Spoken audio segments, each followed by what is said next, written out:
तो आइए हम आगे बढ़ते हैं और अगले सूत्र की तरफ ध्यान देते हैं।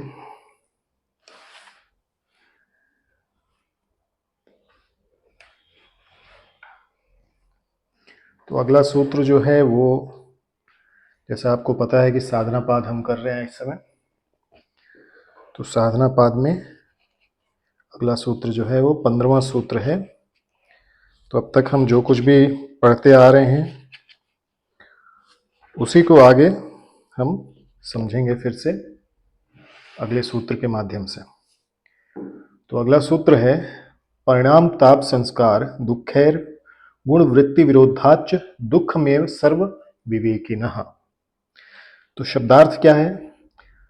परिणाम ताप संस्कार दुख है, यानी कि परिणाम ताप संस्कार के दुखों से, गुण वृत्ति विरोधात च, और गुण की वृत्तियों के विरोध में, दुखमेव सर्व विवेकिनः, दुख ही है सब कुछ, अर्थात सुख भी दुख ही है, ऐसा प्रतीत होता है किसको? विवेकी को। तो अर्थ यह है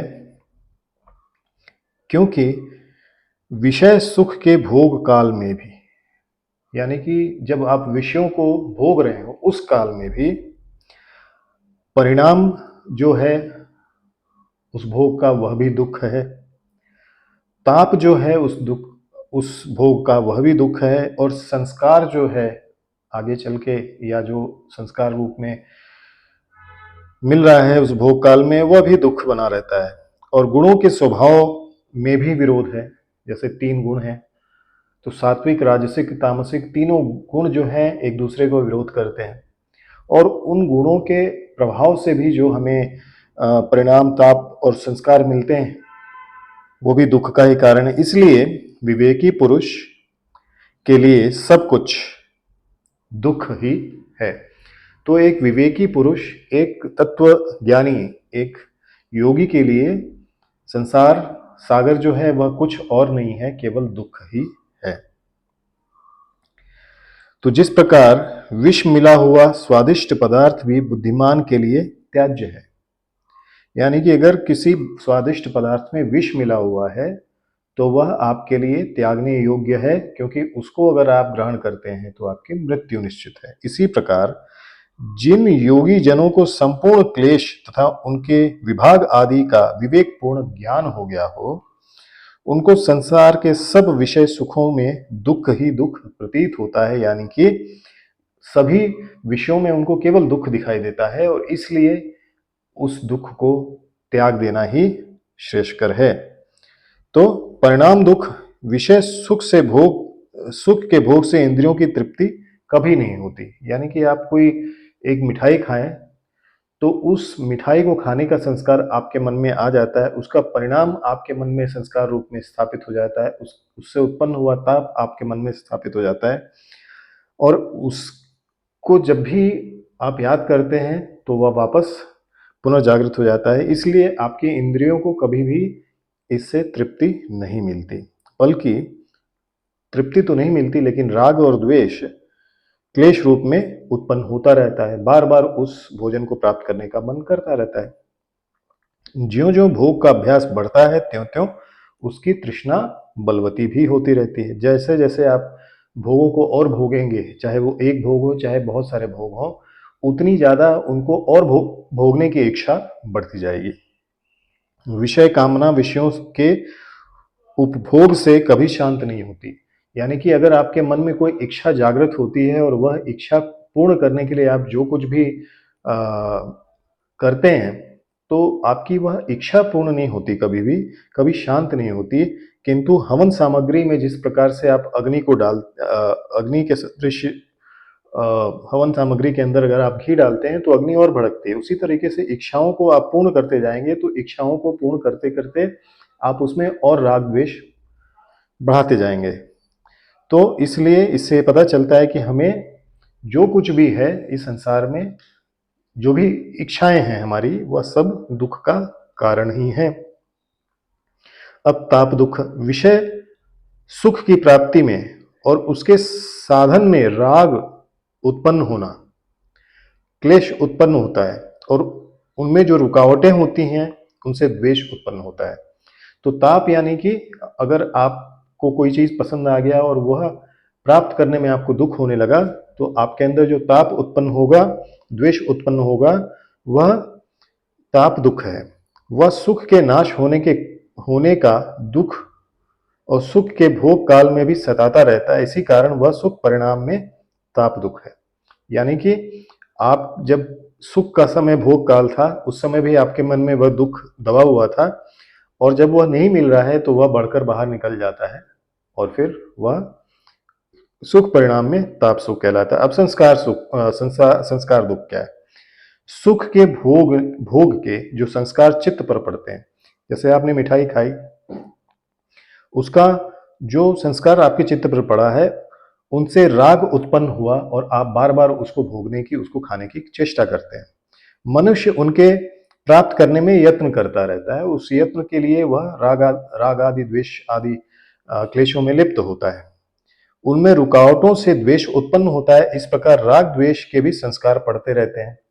तो पहले तो आपको सुख को भोगने का जो संस्कार है वह पड़ रहा है, फिर राग द्वेष से उत्पन्न हुए संस्कार भी पड़ रहे हैं, और उनके वशीभूत होकर जो शुभाशुभ कर्म करते हैं, शुभ अशुभ कर्म करते हैं, अच्छे बुरे कर्म करते हैं, उनका भी संस्कार पड़ता रहता है। ये संस्कार आवागमन के चक्र में डालने वाले होते हैं। यही सारे संस्कार, चाहे वह भोग को भोगने की इच्छा हो, चाहे राग द्वेष में उत्पन्न की स्थिति में उत्पन्न हुआ हो, चाहे फिर वह शुभ अशुभ कर्म करवाने के समय आपके अंदर जो उत्पन्न हो रहा है, यह सब के सब आप देखेंगे कि आपके आवागमन यानी कि जन्म और मृत्यु के आवागमन के चक्र में आपको बांध के रखते हैं हमेशा।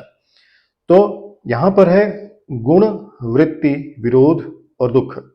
तो सत्व, रज और तम, यह तीन गुण हैं। ये क्रमशः प्रकाश, प्रवृत्ति और स्थिति के स्वभाव वाले हैं, सात्विक, राजसिक, तामसिक। इनकी क्रम से सुख, दुख और मोह रूपी वृत्तियां हैं।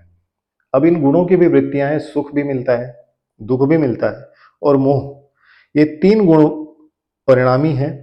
कभी एक गुण दूसरे को दबाकर प्रधान हो जाता है, कभी दूसरा तीसरे को दबाकर परिणाम हो जाता है।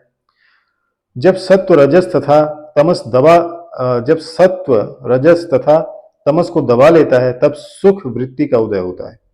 जब रजस सत्व और तमस को दबा लेता है, तब दुख, और जब तमस सत्व तथा रजस को दबा लेता है, तब मोह पैदा होता है। तो आप इस चीज को समझिए कि जब सत्व रज और तम को दबा लेता है, तब सुख की प्राप्ति होती है। जब रज सत्व और तम को दबा लेता है, तब दुख की प्राप्ति होती है। और तब दुख की प्राप्ति होती है। और जब तम सत्व और रज को दबा लेता है, तब मोह पैदा हो जाता है। इन तीनों गुणों में परिणाम अवश्य रहता है, इन तीनों गुणों का परिणाम रहता है। इस कारण इनकी वृत्तियां भी परिणाम का होना आवश्यक है, और सुख के पश्चात दुख और मोह का होना भी स्वाभाविक है, क्योंकि वह एक दूसरे से जुड़े हुए हैं अपने गुणों के कारण। यह गुण वृत्तियों के विरोध से सुख में दुख की प्रतीति है। जिस प्रकार मकड़ी का जाला भी आंख में पड़कर अत्यंत दुखदायी होता है, इसी प्रकार विवेकी योगी का चित्त अत्यंत शुद्ध होता है। उसको लेश मात्र भी दुख और क्लेश खटकता है। इस कारण वे संसार के सुखों को भी सदैव त्याग कर दुख रूप में समझते हैं। उसी प्रकार जिस प्रकार हमने अब तक बातों को समझा, मतलब कि एक योगी जो है, उसके लिए संसार के सारे सुख जो हैं वह दुख का ही कारण है, क्योंकि वह सुख जो है वह भोगने के समय वो अपने परिणाम और ताप के गुणों के साथ में, अपने सत्व रज और तम गुणों के साथ में वृत्तियों को उत्पन्न करने वाले होंगे। उनके हर एक के संस्कार होंगे अपने, और जब वह संस्कार होंगे तो आप भी समझ सकते हैं कि क्या तकलीफें हो सकती हैं। तो उनके संस्कार जमा होंगे और उस अनुसार उसकी आयु और उसका जो भोग होगा, जाति होगी, वह निर्धारित होगी। तो इसलिए इन सब से हमें बच के रहना चाहिए, योग मार्ग पर हमें आगे बढ़ते रहना चाहिए। अब हम आगे इसी सूत्र का अंग्रेजी में ट्रांसलेशन देखेंगे। So let us understand the English version of the same sutra, the sutra number 15th of the Samadhipad. So, Maharishi Patanjali says, Parinam tap sanskar dukhe gud vritti virodhach dukham cha sarva vivekinah. So he says, for one who has discrimination, जिसके अंदर विवेक है, जो विवेकी है, everything is suffering on account of suffering produced by the consequences, by the pain and the samskaras. So consequences means parinam, by pain is that is tap and samskara, as well as on the account of suffering ensuing from the turmoil of vrittis due to gunas. So same thing we saw in Hindi also. Now here Maharishi Patanjali here makes a seemingly radical statement that everything is seen as dukkha. So Maharishi Patanjali he says very clearly here that whatever you see around you is nothing but दुख. आपके आसपास जो कुछ भी दिख रहा है वह सिर्फ दुख है और कुछ भी नहीं है. Suffering by the wise. तो विवेक वाला जो पुरुष है, विवेकी जो है, उसके लिए संसार दुख ही है. In the previous sutra he noted that pious activities produced hlada और pleasure. So in the previous sutra, हम पुराने सूत्र में देख चुके हैं कि अगर आप सदकर्म करते हैं तो आपको सुख की अनुभूति होती है, ह्लाद होता है. But lest anyone take this to indicate that the pursuit of pleasure through piety be fitting the goal of life.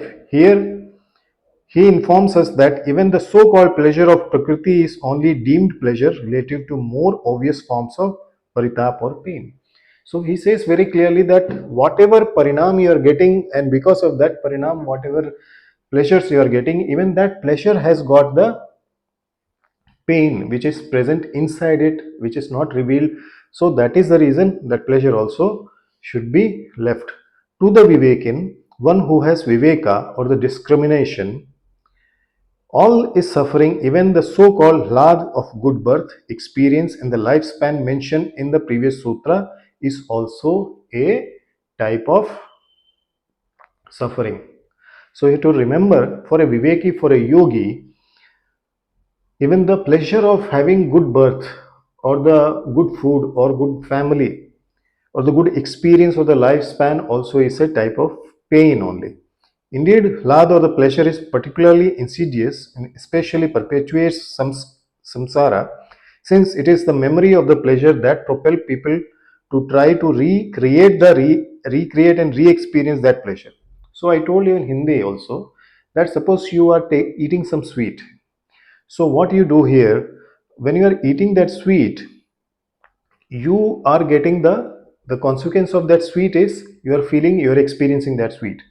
Now tap is when you are not able to get it.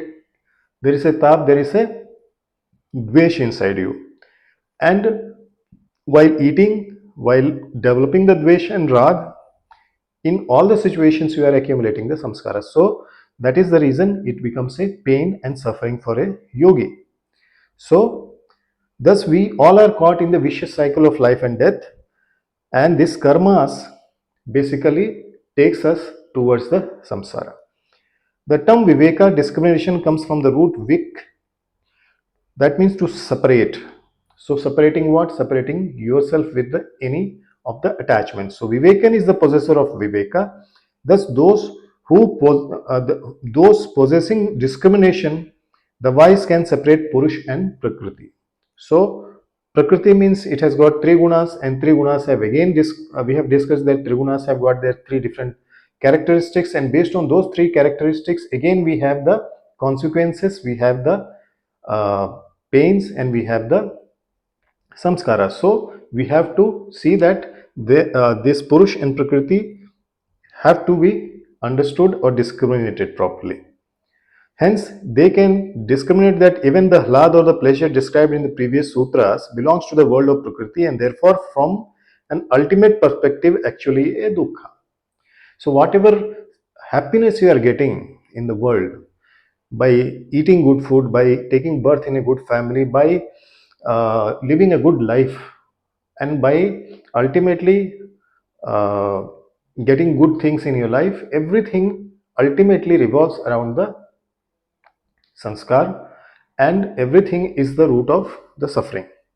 A better translation of dukkha than the suffering might be, in my view, the frustration, since the suffering often has physical connotations, and in addition to referring to the physical pain, dukkha perhaps even primarily is the frustration that follows from the attempt to find a permanent satisfaction in the object of the senses and mind that are by their very nature temporary. So basically the same thing, if you are eating a sweet and you continuously keep on eating the sweet, there is a raga which is developed. Now you don't want to stop that, and once because of something if it stops, automatically you develop the dvesha. So in raga also it is a klesha, in dvesha also it is a klesha, and ultimately it is going to you are accumulating while eating also, while developing the raga also, while developing the dvesha also, you are accumulating the samskaras, which is ultimately nothing but going to give you the pain. So this perception of the world as a place of frustration is fairly called as sarvam dukkham. So this whole world, you can say, is nothing but the dukkha. Now Vyasa sets out to examine the nature of suffering and its apparent opposite, pleasure. So suffering is a pain and its opposite is a pleasure. So pleasures, says Vyasa, means attachment to the objects that gives pleasure. So any object which is giving you happiness, which is giving you pleasure, is basically the object which is the source of the pleasure. Now it is this attachment towards that pleasure that motivates the action. So suppose you are attracted towards a car, you want to buy that car, you are having attachment towards that car. Once you buy that car, that car is with you, then what will happen? It will give you pleasure. But why to get that pleasure, you will have to perform the action. Now if you have money, you will buy that. If you don't have money, you will steal the money. So in both the conditions, you have rag also, you have dvesh also. So it is this attachment to the pleasure that motivates the action, and as we know, action produces the karmashaya.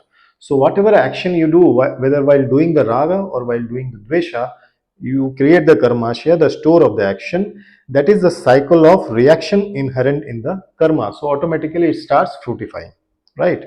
So aversion to the suffering is the flip side of this, the attempt to avoid the object that causes suffering. Therefore, it is attachment and aversion that produce karmashaya. So, suppose you are buying a car, you are having money, you have all the situations in your favor, you are buying it. So, that is a raga. And if you are not able to buy it, but still you have that pleasure in your thoughts, so automatically there is a dvesha.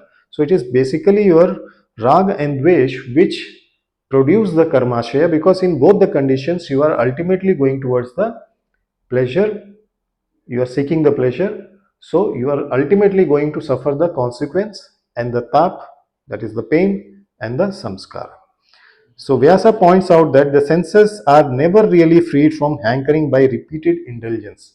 So remember, by repeatedly getting indulged in any activity, your senses will never be satisfied, because such indulgence simply increases the attachment to the pleasure. So the more you get indulged, the more you get attached to the pleasure, as well as the demands of the senses. The more you take, the more your senses will demand for it, and the more you are connected to the pains and the pleasures.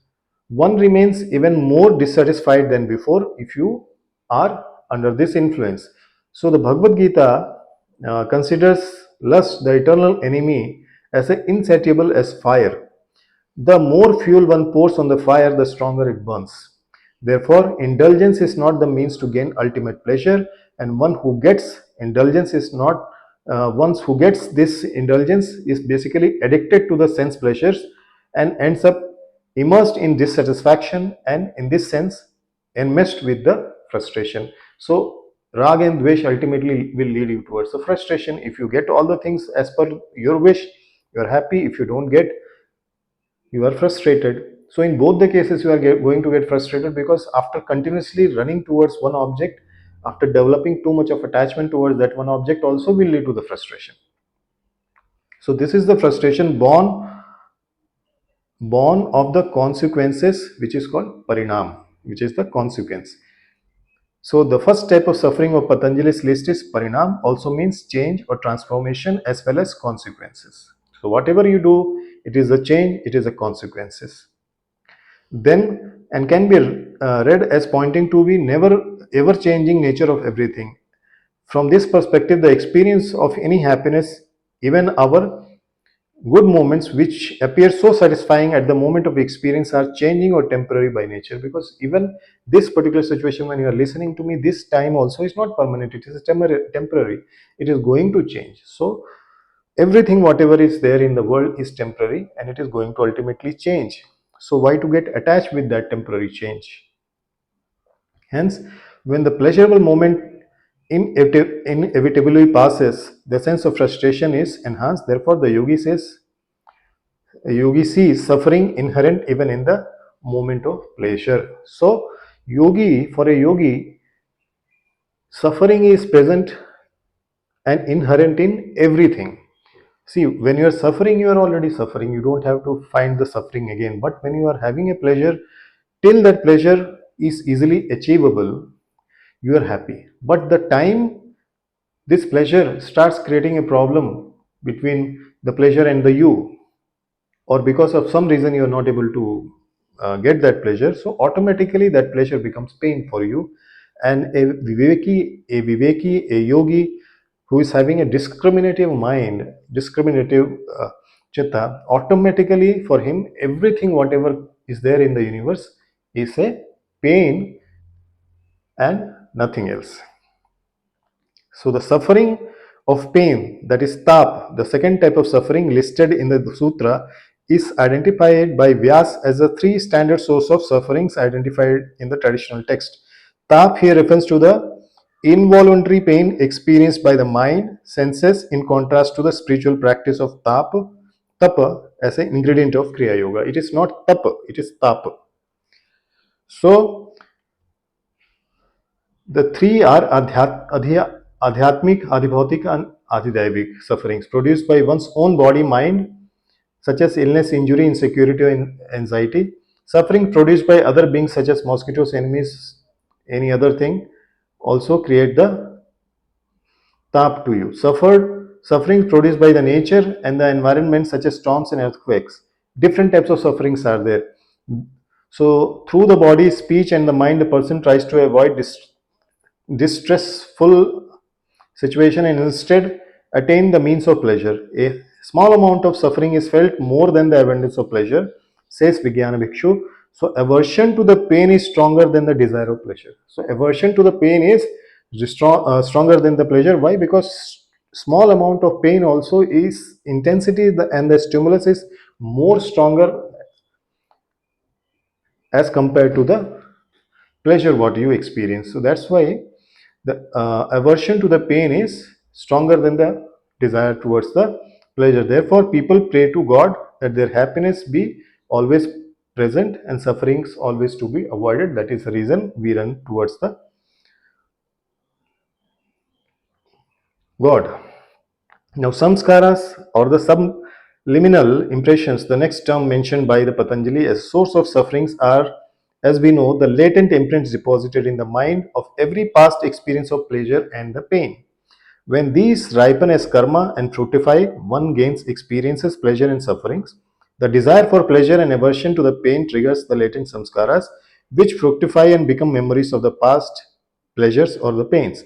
These memories generate fresh craving whenever there is a accumulation of those samskaras, and whenever there is a memory which is it goes to the samskaras, and those memories basically they create the fresh craving for whatever you have already experienced. This form of mental torment or suffering, this one constantly lamenting the loss of past pleasures and hankering for attainment of the pleasure one does not have at present. Additionally, of course, inspired by some such memories, a person acts, produces further experiences, and these therefore create a new sanskar. So, based on the past memories, whatever we have experienced, we do karmas, we do actions, because based on the sattvic, rasic, and tamasic gunas, we start doing the actions, and those actions also are stored in the samskaras.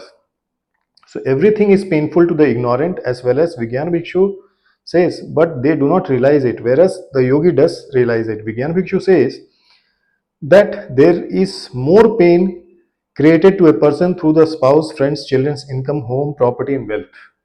Other than these people, nobody gives pain to you. But still, you are working for them. They give less pressure and more of the pain towards you. Thus, Patanjali notes that for a wise person, everything is called pain rather than happiness mixed with the pain. Also, fools realize their mistake upon attaining the consequences of the pursuit of pleasure after being event. Now, Vyasa continues, whereas for yogi, pain is evident at every time of experience of the pleasure. So, for a yogi, everything whatever he experiences is a nothing but it is a every pleasure is a pain. So, when sattva is temporarily dominant and one experiences the prakritic happiness that is characteristics of sattva, even then rajas and tamas are also present to the subordinate degree. Therefore, this prakritic happiness is always mixed with some degree of pain and dejection, just like the fruit of haritaki trees contains at the same time all the six tastes known to known to the people. Now, since the gunas are always in the flux, even one's mixed happy state eventually evaporates, and one is plunged into predominantly rajasic tamasic state that is primarily distressful and rejected. So basically, here what happens, because of the gunas, because of the whatever actions you have done, because of the tap, because of everything, whatever you do, it is proven that everything is around you, whatever comes to you is nothing but a pain. So, this is about the sanskaras, this is about the actions, this is about the karmashayas, how it is going to create the pain in your life. Even the happiness, even the pleasure also is nothing but a type of pain to you. So, next we will see the Chaturvyuh, which is explained in yoga.